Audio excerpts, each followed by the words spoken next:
Hey guys, so in this video I'll be going through 4 steps that you can use right now to grow your Amazon vendor account sales.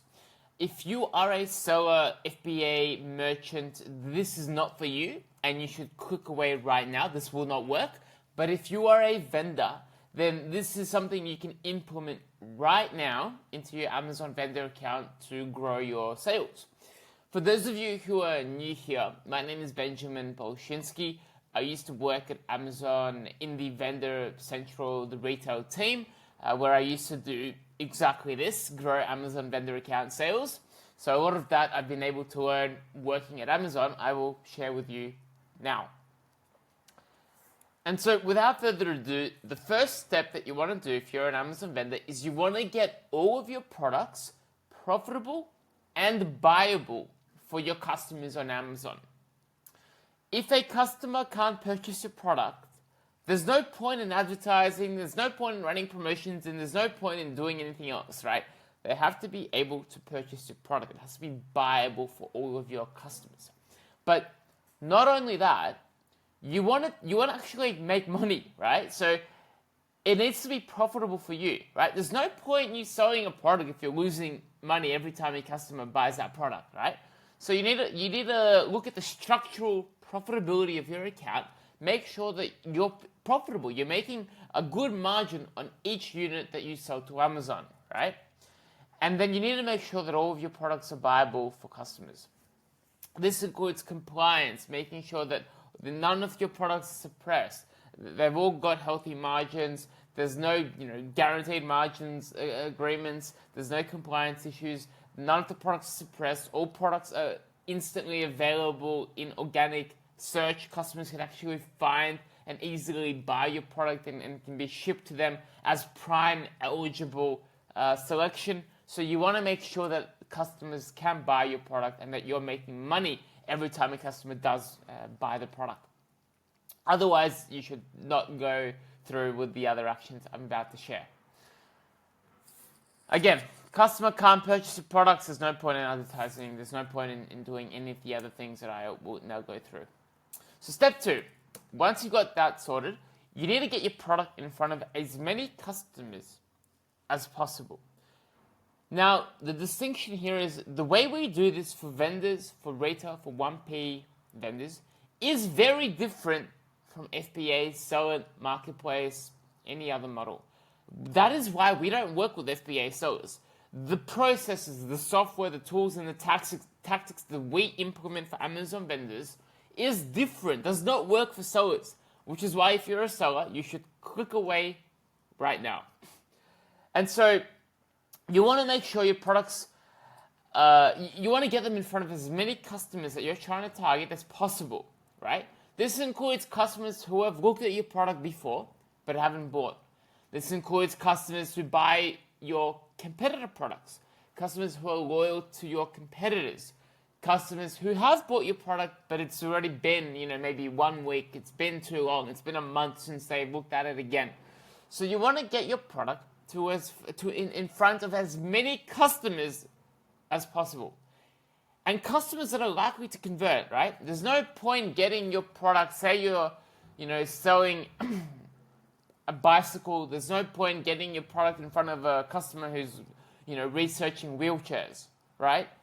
You want to get your product in front of as many in front of as many relevant customers as possible. And again, this includes customers who are loyal to your competitors, customers who are buying your competitor products, customers who are ambivalent, who are looking in your category, but they have never purchased your products. So, new to brand customers. Then you want to get your products in front of existing customers to remind them to buy them again. So that's step 2. Step 3, once you've got your product in front of as many customers as possible, you then want to increase the percentage of people that actually buy your product. For example, say you have 2 out of 10 people currently buying your products. So 10 people click on your product listing, of those 10, 2 actually buy it, 20%. What if you could double that to 4?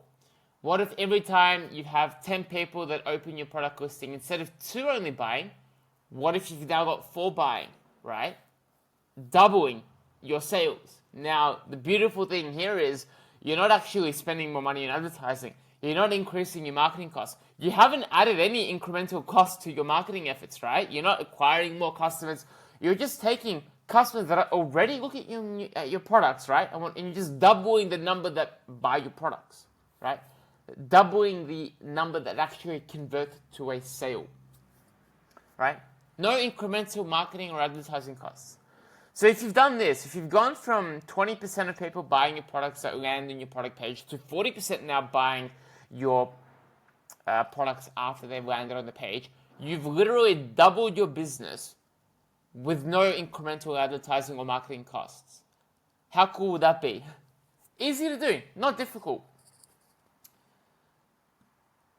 So that's step 3. Improve the percentage of people that actually buy your product. You should really be targeting 40, 50, 60% of people converting to your product if you've done this correctly. Step 4. Get your existing customers to spend more money with you. Now, this is arguably the most straightforward because if a customer is already buying your products, you've already earned their trust. You've done the hardest thing, which is to get a new to brand customer, right? You've already acquired a customer. If they're a recurring customer, they're already, they see the value of your products and your brand, that you've already built that initial customer trust, which is arguably the hardest thing to do. And so just get them to spend more money with you, right? Again, if they've already bought your products once, why can't you get them to buy it again? And if they buy it frequently already, better, get them to buy it even more frequently, right? And so there's 2 ways that you can do this. 2 ways you can get your existing loyal customers to spend more money with you. Number 1, increase frequency of purchase. So if a customer buys your product once a month, what if you could get them to buy it once a fortnight? What if you could get them to buy it once a week, right? Increase frequency. And the way you do this is through, whether it's through retargeting, through getting them to subscribe to your product or in recurring orders. There's a million different ways you can do this. But you want to increase the frequency of how often they purchase your product. Remember, you're not paying for more customers here. You're just looking at your existing business and you're increasing the existing business that you have. No incremental advertising costs. Right? So increase the frequency of purchase. Step 2, or the second way you can get your existing customers to spend more money with you, is to increase their average order value.